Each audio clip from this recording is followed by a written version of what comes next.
Hello food lovers, welcome back to our channel. నేను మీ రాణి Erramsetti. Friends, ఈరోజు recipe చిన్న పునుకులు అండి. హోటల్ స్టైల్ చిన్న పునుకులు చాలా చాలా టేస్టీగా ఉండటమే కాకుండా చాలా సింపుల్గా అయిపోతుంది. చాలా తక్కువ ఇంగ్రీడియంట్స్తోనే 10 నిమిషాల్లో ఈ టిఫిన్ అనేది ప్రిపేర్ చేసి ఫ్యామిలీకి సర్వ్ చేయొచ్చండి. దోశ పిండి కానీ ఇడ్లీ పిండి కానీ లేనప్పుడు అప్పటికప్పుడే 10 నిమిషాల్లో ప్రిపేర్ చేసేయచ్చు.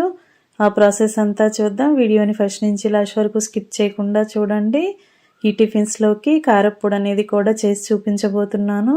ఇంకా వీడియోలోకి వెళ్ళిపోదాం. ముందుగా ఒక మిక్సింగ్ బౌల్ తీసుకుని దానిలోకి ఒక కప్పుకి సగం వరకు అటుకులు తీసుకుని వేసుకోండి.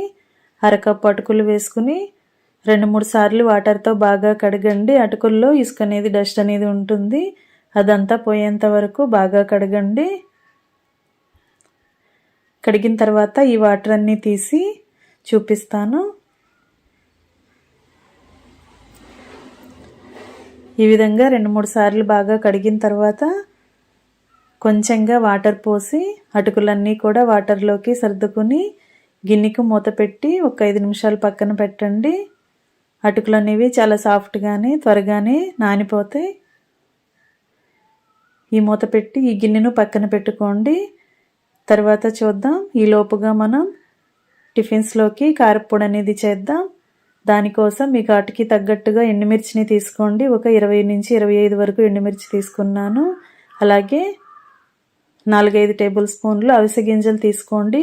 అవిసె గింజలతో కారప్పొడి చేసుకుంటే హెల్త్కి చాలా మంచిదే కాకుండా నోటికి కూడా కమ్మగా టేస్టీగా అనిపిస్తుందండి.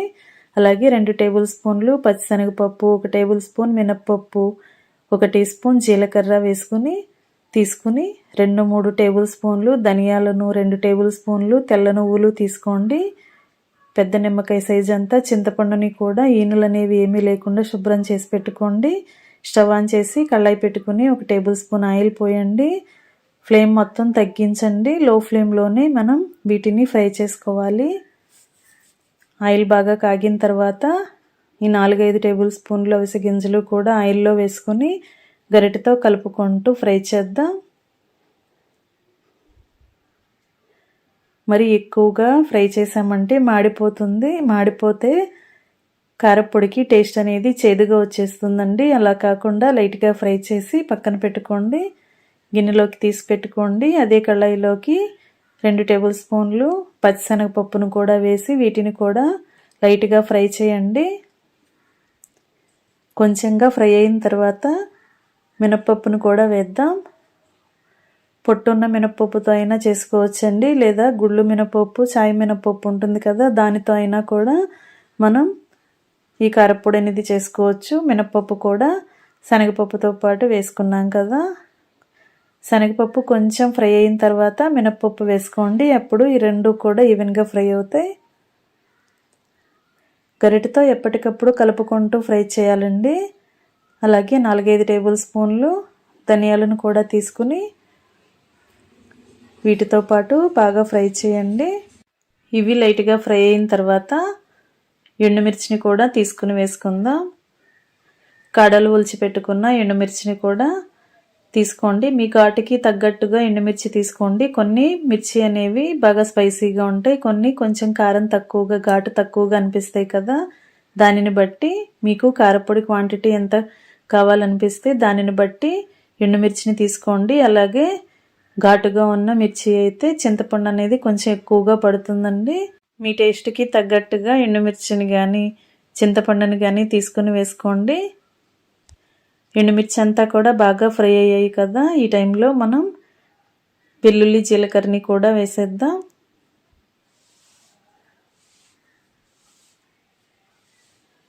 జీలకర్ర వేసుకున్నాం కదా, వెల్లుల్లి రెబ్బలను కూడా వేసుకుందాం. వెల్లుల్లి అనేవి కొంచెం ఎక్కువగా అయినా వేసుకోవచ్చండి.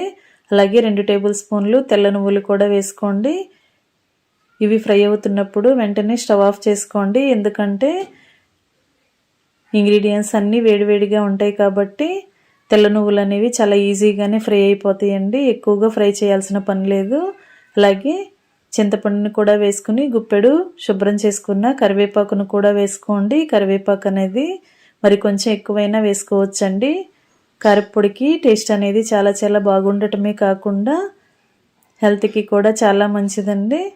చివరిగా మనం ముందుగా ఆయిల్లో ఫ్రై చేసి గిన్నెలోకి తీసి పెట్టుకున్న అవిసె గింజలను కూడా వీటితో పాటు వేసేసుకుని ఒకసారి మొత్తం అంతా కూడా బాగా కలపండి. కళాయి వేడికే ఇవన్నీ కూడా బాగా క్రిస్పీగా ఫ్రై అయిపోతాయండి. ఎక్కువగా ఫ్లేమ్ పెట్టుకుని ఫ్రై చేసామంటే దినుసులన్నీ కూడా చేదుగా వచ్చేస్తాయి. కారపొడి అనేది అంత టేస్టీగా ఉండదు. లో ఫ్లేమ్లోనే వీటిని బాగా ఫ్రై చేసి బాగా చల్లారిన తర్వాత ఒక ప్లేట్లోకి తీసుకొని మిక్సీ జార్లోకి వేసుకోండి. ఫ్రెండ్స్, కారపొడిలో రకరకాలుగా మనం కారపొడులను చేస్తూ ఉంటాం. ఒక్కసారి నేను చూపించిన ప్రాసెస్తో అవిసె గింజలతో కారపొడి చేసి చూడండి. చాలా చాలా టేస్టీగా ఉండటమే కాకుండా డైలీ మనం టిఫిన్స్లోకి పల్లీ చట్నీ, టొమాటో చట్నీ, కొబ్బరి చట్నీ చేసే అవసరం లేకుండా ఒక్కసారి మనం ఈ కారపొడి చేసుకుని గాజు సీసాలో స్టోర్ చేసుకుంటే 1 మంత్ వరకు కూడా డైలీ వాడుకోవచ్చండి. మిక్సీ జార్లోకి అన్ని ఇంగ్రీడియంట్స్ వేసాం కదా, దీనిలో 1 టేబుల్ స్పూన్ గల్లు ఉప్పు కూడా వేసుకుని బాగా మెత్తగా గ్రైండ్ చేసుకోండి. కారపొడిని కొంచెంగా టేస్ట్ చూసుకోండి. సాల్ట్ కానీ చింతపండు కానీ మీ టేస్ట్కి తగ్గట్టుగా లేకపోతే మరొకసారి వేసుకుని పప్పులన్నీ కూడా బాగా మెత్తగా నలిగేంత వరకు గ్రైండ్ చేసుకోండి. ఈ కారపొడి అనేది టిఫిన్స్లోకే కాదండి, రైస్కి చాలా టేస్టీగా ఉంటుంది. మొదటి ముద్దలో మనం ఈ కారపొడి వేసుకుని వేరుశనగ నూనె కానీ నెయ్యి కానీ వేసుకుని తింటే చాలా చాలా టేస్టీగా ఉంటుందండి. మొత్తం అంతా గ్రైండ్ చేసుకోవడం కంప్లీట్ అయిన తర్వాత గాజు సీసాలో స్టోర్ చేసుకుని పక్కన పెట్టుకోండి. ఇప్పుడు ముందుగా మనం అటుకులని నానబెట్టి పెట్టుకున్నాం కదా, అవి కూడా వాటర్ని బాగా పీల్చుకుని అటుకులు చాలా సాఫ్ట్గా నానిపోయాయండి. వీటిని మిక్సీ జార్లోకి వేసుకోండి.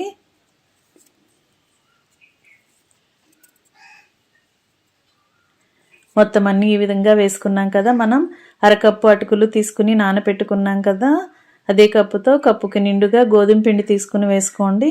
గోధుమ పిండి ప్లేస్లో మీరు మైదా పిండి అయినా వేసుకోవచ్చండి, కానీ హెల్త్కి గోధుమ పిండి అనేది మంచిది కదా. మైదా పిండి కంటే కూడా గోధుమ పిండితో మనం చేసుకుంటే ఎన్ని పునుకులు తిన్నా కూడా అంత హెవీగా అనిపించదు.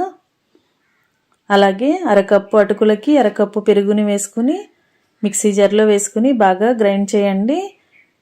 అటుకులు బాగా నలిగిన తర్వాత గోధుమ పిండి కూడా బాగా కలిసింది కదా, ఇప్పుడు కొంచెంగా వాటర్ పోసి బ్యాటర్ని బాగా మెత్తగా గ్రైండ్ చేసుకోండి. మరీ జారుగా ఉండకూడదండి, పిండి అనేది కొంచెం గట్టిగానే ఉండాలి. అప్పుడే పునుకులు అనేవి ఆయిల్ పీల్చకుండా ఈజీగా డీప్ ఫ్రై చేసుకోవచ్చు. ఈ విధంగా మొత్తం అన్నీ కూడా బాగా నలిగాయి కదా, ఇప్పుడు గ్రైండ్ చేసుకున్న పిండి అంతా కూడా మిక్సింగ్ బౌల్లోకి వేసేసుకుందాం. దీనిలోకి మిగిలిన ఇంగ్రీడియంట్స్ని యాడ్ చేద్దాం. ఈ పునుకులు అనేవి టేస్టీగా ఉండటమే కాకుండా హెల్తీగా ఉండాలి కాబట్టి మునగాకుతో వేసి చూపిస్తున్నానండి. మునగాకుని కాడలు అనేవి ఏమీ లేకుండా ఆకులు మాత్రమే తీసుకుని వాటిని బాగా శుభ్రంగా కడిగి ఒక గుప్పెడు మునగాకుని కూడా వేసుకోండి. అలాగే సన్నగా కట్ చేసి పెట్టుకున్న ఉల్లిపాయ ముక్కలు కూడా 1 కప్పు వేసుకుని సన్నగా కట్ చేసుకున్న పచ్చిమిర్చి 2-3 టేబుల్ స్పూన్లు వేసుకోండి. సన్నగా కట్ చేసుకున్న అల్లం ముక్కలు కూడా 1 టేబుల్ స్పూన్ వేసుకుని సన్నగా కట్ చేసుకున్న కొత్తిమీరని వేసుకోండి. 1 అర టీ స్పూన్ వరకు జీలకర్ర వేసుకుని కొన్ని కరివేపాకు రెబ్బలు కూడా వేసుకుని కొంచెంగా మిరియాల పొడి వేసుకోండి. మీ టేస్ట్కి తగ్గట్టుగా సాల్ట్ను కూడా యాడ్ చేసుకోండి. మనం వేసిన ఇంగ్రీడియంట్స్ అన్నీ కూడా పిండిలో కలిసేంత వరకు పిండిని బాగా కలపండి. పిండి అనేది వాటర్ ఎక్కువై మరీ జారుగా ఉంది అని అనిపిస్తే కొంచెంగా గోధుమ పిండిని కానీ మైదా పిండిని కానీ వేసుకోవచ్చండి. లేదంటే 2-3 టేబుల్ స్పూన్లు ఉప్మా రవ్వను కూడా వేసుకోవచ్చు. అలా వేసుకున్నట్లయితే పిండి అనేది బ్యాటర్ అనేది కొంచెం గట్టిగా వస్తుంది. పునుకులు అనేవి ఆయిల్ పీల్చకుండా తక్కువ ఆయిల్తో కూడా డీప్ ఫ్రై చేసుకోవచ్చు. పిండి కలుపుకోవటం కంప్లీట్ అయింది కదా, స్టవ్ ఆన్ చేసి కళాయి పెట్టి డీప్ ఫ్రైకి సరిపడా ఆయిల్ పోయండి. ఆయిల్ కాగుతున్నప్పుడు ఫ్లేమ్ని మీడియంలో పెట్టుకుని కొంచెం కొంచెంగా పిండిని తీసుకుంటూ ఇలా పునుకుల్లాగా వేసుకోండి. గరిటతో కలుపుకుంటూ మొత్తం అన్నీ కూడా క్రిస్పీగా ఫ్రై అయ్యేంత వరకు ఫ్రై చేయండి.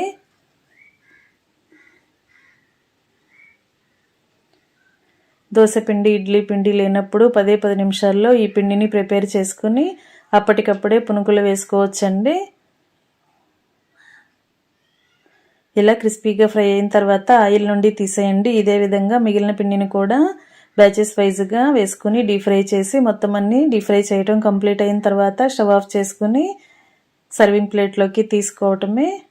ఈ పునుకులు రెసిపీ కానీ కారప్పొడి కానీ మీకు నచ్చినట్లయితే వీడియోకి లైక్ చేసి మీరు కూడా ప్రిపేర్ చేసి ఫ్యామిలీకి సర్వ్ చేయండి. మరొక రెసిపీతో మళ్ళీ కలుద్దాం. Thanks for watching. నేను మీ రాణి ఎర్రంశెట్టి.